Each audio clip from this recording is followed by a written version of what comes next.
I want you to zero in on this part of the weaving right here. This is the technique that we're going to play around with today, and this is called inlay. And I want you to notice that I have green and I have yellow. And sometimes weavers think about this as having a background. My background color would be the green, and my pattern color would be the yellow. And I want you to look and see what has happened between here to here. Notice that the yellow and the green are what weavers say, in the same shed. It almost looks like a mistake, but they're in the same shed.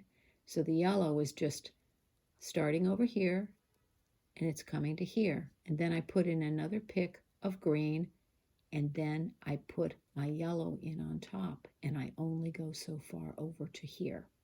So you can really create different blocks of color when you're doing this, or accent some sort of a design motif. So let's try it on this loom right here. I have this area here that I've already woven with the blue. And I'm going to take this white yarn again, so that it's a sort of a novelty yarn, but I think you can really see it.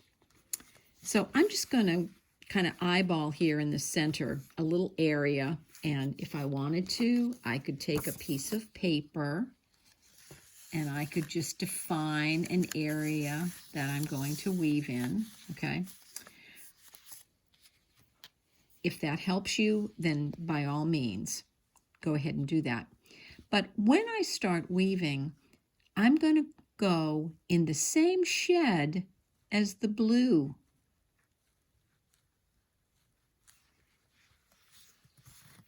Oops. Well, I can just leave that right there. I'm going to bring this down.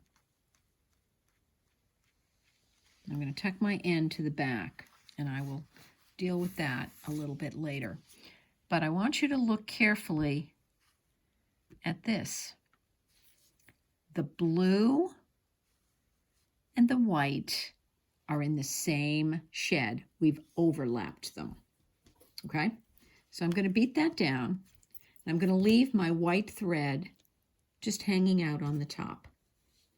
And now I'm going to weave across. I'm going to weave across with an entire pick of blue. So I'm going to just go over, under, over, under. And this is a whole new row.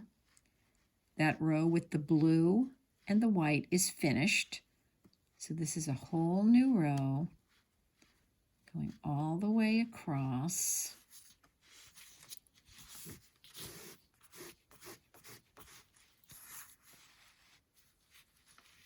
Going to bubble.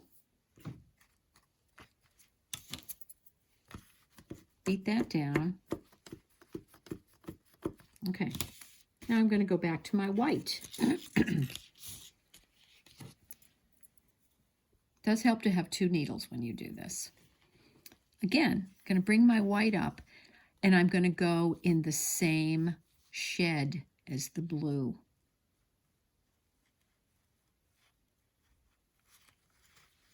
And I'm just thinking of maybe making a little rectangle here or a little box, just so that you understand what you're doing. I'm going to beat that down.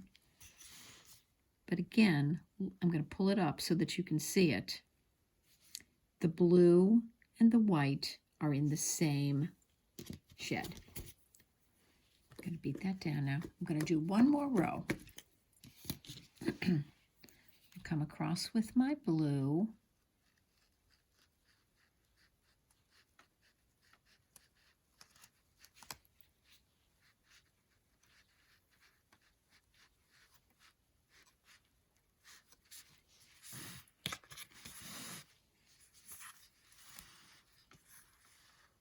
Okay. Bubble it, beat it down.